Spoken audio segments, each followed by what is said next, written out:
এই শালা ছোট লোক সবজিওয়ালা, এই নিয়ে আমার ব্যাগ ভরে সবজি দিয়ে দে। কিরে বন্ধু, তোরা নিজেদের লোকে যদি এরকম ব্যবহার করিস তাইলে বাইরের লোককে আমাদের মান দিবে? আরে বেটা হইছে, তোর ডায়লগ বাদ দে। করিস সামান্য সবজির ব্যবসা, আবার তোর মান সম্মানও আছে। না, মান সম্মান তো শুধুমাত্র তোদেরই আছে, আমাদের তো আর কোনো মান সম্মান নেই, তাই না? এই তো বুঝতে পারছিস, এত কথা বাড়াস কেন? তোর যেটা বলছি ওইটা কর, তাড়াতাড়ি ব্যাগ ভরে সবজি দিয়ে দে। আচ্ছা একটা কথা বলতো, তোরে তো কোনো দিক দিয়ে সবজিওয়ালা মনে হয় না, তুই এত সুন্দর জামা কাপড় পরে সবজির ব্যবসা করিস কেন? কেন, সবজির ব্যবসা করলে কি ভালো কাপড় কেনা যায় না? আমাদের কি ভালো কাপড় কেনার মতো সাধ্য নাই? আমরা কি ভিক্ষা করে খাই নাকি? আমাদেরও দামি দামি কাপড় কেনার মতো সাধ্য আছে, বুঝছিস?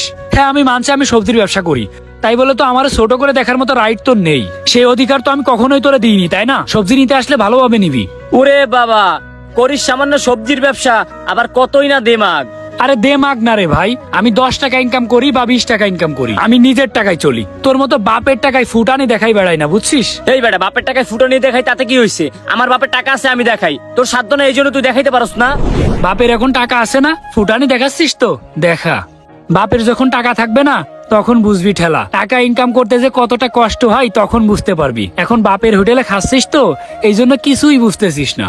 এই তোরা তো জ্ঞানের কথা বলা লাগবে না, তোরে যেটা বলছি ওইটা কর। তুই আমারে ব্যাগ ভরে সবজি দিয়ে দে, আর টাকার চিন্তা তোর করা লাগবে না, আমি বেশি করে টাকা দিয়ে দিব। আচ্ছা ঠিক আছে ভাই, দিচ্ছি, দাঁড়া তুই। আইসে রে বাপের টাকায় ফুটানি দেখাইতে। আর যদি বাপের টাকা না থাকতো তাইলে বোঝা যেত ভিক্ষে করা ছাড়া তো আর কোনো উপায় ছিল না, ভিক্ষে করেই খাওয়া লাগতো। আমার এত চিন্তা করে লাভ নেই ভাই, বাজার সদাই নিতে আইসে দিয়ে দি, যার যা ইচ্ছা তাই করুক, আমার এত দেখে লাভ নেই। এই নে ভাই তোর বাজারের ব্যাগ। আচ্ছা ঠিক আছে, এই নে 1000 টাকা, এটার দাম যা হয় বাদ বাকিটা তোর বকশিস। আহারে মানুষ বাপের টাকায় ফুটানি করতে খুব পারে, টাকা যদি নিজের ইনকাম করা লাগতো তাইলে আর ফুটানি দেখাইতে হইতো না। আচ্ছা বন্ধু, তুই কোনো টেনশন করিস না, আঙ্কেল নাই তো কি হয়েছে, আমরা তো আছি। বন্ধু আমি কখনো ভাবতেও পারিনি আব্বা আমাদেরকে ছেড়ে এইভাবে চলে যাবে, আমি তো পুরো নিঃস্ব হয়ে গেলাম রে। শোন বন্ধু, তোর একটা কথা কই, মন খারাপ করিস না। এই পৃথিবীতে কেউ চিরস্থায়ী না, সবাইকে একদিন যাইতে হবে, কেউ একদিন আগে কেউ একদিন পরে। হরে বন্ধু, কি আর করার, যা হবার তো হয়েই গেছে, এখন আর কি করব। আচ্ছা সমস্যা নাই, তোর কোনো বিপদ আপদ হলে তুই আমাদেরকে বলবি, আমরা সবসময় তোর পাশে আছি। বন্ধু আমারে কিছু টাকা দেস না, বাসায় বাজার করার মতো কোনো টাকা নাই, কেউ যদি আমাকে একটু হেল্প করতি তাইলে আমার উপকার হতো।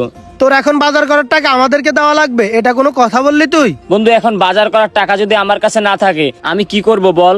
আর তোরাই তো ওই দিন বললি যে আমার বিপদ আপদে তোরা পাশে থাকবি, এই জন্যই তো তোদের কাছে আসলাম।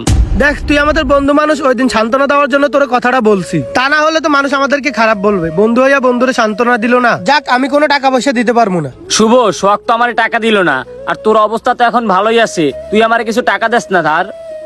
অবস্থা ভালো থাকুক আর খারাপ সেটা তো তোর জানার দরকার নাই, কিন্তু এখন তোর বাজার করার টাকাও আমাকে দেওয়া লাগবো। আমার কাছে তো টাকা নেই বন্ধু, তাইলে আমি কি করব বল? আরে ভাই রাখ তোর কথা, আমি তোর বাজার করার জন্য কোনো টাকা পয়সা দিতে পারবো না, তুই বাজার করলে কর, না করলে নাই। এসো চল। বন্ধু কিছু সবজি দে তো। সবজি দিচ্ছি ঠিক আছে, কিন্তু কি শুনলাম এটা তোর আব্বা নাকি মারা গেছে? হ্যাঁ রে বন্ধু, অনেক চেষ্টা করলাম আর বাঁচাইতে পারলাম না, চিকিৎসা করতে অনেক টাকা খরচা হয়ে গেছে। আমাদের ফ্যামিলির যত টাকা পয়সা ছিল সব টাকা খরচা হয়ে গেছে। মাঠে জমি ছিল 5 বিঘা, সেগুলো বিক্রি করে দিছি। আচ্ছা বন্ধু তুই কোনো টেনশন করিস না, আমরা তো আসি নাকি। আচ্ছা ঠিক আছে বন্ধু, বাসায় বাজার সদাই নাই তো, তুই কিছু সবজি দে। দাঁড়া রে ভাই, দিচ্ছি। আসলে ওর কথাগুলো শুনে খারাপ লাগছে রে, আঙ্কেল এত তাড়াতাড়ি আমাদের ছেড়ে চলে গেল, কখনোই ভাবতে পারিনি এরকম হবে।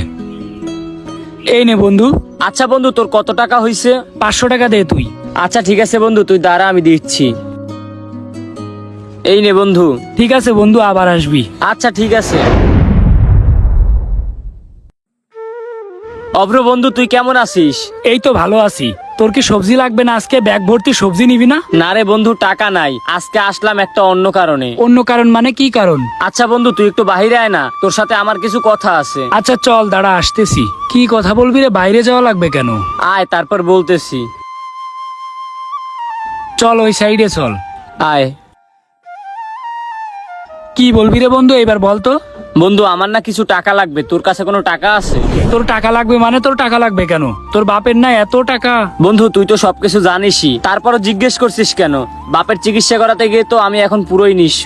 এখন আমি বুঝতেছি পৃথিবীটা কতটা কঠিন। তখন বাপের টাকায় চলতাম তো, এই জন্য রক্ত অনেক গরম ছিল, দুনিয়াটা কি বুঝতাম না। বন্ধু যখন তোর বাপটা বেঁচে ছিল, যখন তোর বাপের অনেক টাকা ছিল, তখন কতই না অহংকার দেখাতিস। আসলে তখন বাপের হোটেলে খাতিস তো, এই জন্য দুনিয়াটা কি এটা বুঝতিস না। বাপের হোটেল থেকে বের হইলেই দুনিয়াটা কি বোঝা যায়। বন্ধু, এই দুনিয়াটা এতটাও সহজ না। বর্তমান সময়ে টিকে থাকাই হচ্ছে সব থেকে বড় চ্যালেঞ্জ। তখন তুই বাপের টাকায় ফুটানি দেখাতিস, আর আমরা নিজের টাকায় চলতাম, আমাদের কোনো মানই দিতিস না। ছোট কাজ করতাম, এই জন্য কোনো মানই দিতিস না। এখন তো বুঝতেছিস দুনিয়াটা কতটা কঠিন। এখন কাজ করতে কি হয়, যাক এখন তো তুই বুঝতে পারতেছিস যে বাপের হোটেলে থাকলে দুনিয়াটা কি এটা বোঝা যায় না। আচ্ছা ঠিক আছে, তোরে আমি টাকা দিব, কোনো সমস্যা নেই।